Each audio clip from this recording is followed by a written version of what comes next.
Il-kap tal-Oppożizzjoni Bernard Grech qal li jrid jolli l-panki tal-Ministri eku tal-iskandlu li kien faqa qabel l-elezzjoni ġenerali tal-2013 meta Gonzi PN kien ta' żieda ta' 600 euro fil-ġimgħa lil kabinett tiegħu bil-moħbi ta' kulħadd waqt li l-poplu kien qabbieħ bl-ar piżijiet fl-istorja.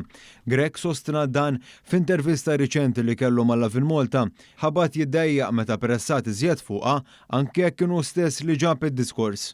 Li nagħmlu intervista kon nitkellmu fuq il-paga tal-politiċi. Semmejta x'in semmejta? Yes, semmejta.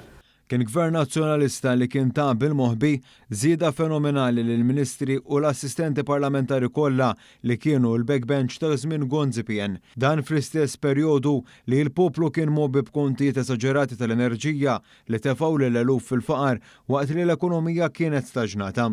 Sa dan it-tant, il-kap tal-Oppożizzjoni mbagħad reġa' ddikjara li diġà qed jarah f'Kastilja u min se jkunu il-ministri tiegħu. L-ewwel ġurnata nkun qiegħed indeċiedi min se jkun parti mill-kabinett tiegħi. Kun qed jaħdem, kun qed jurini li jrid ikun Ministru.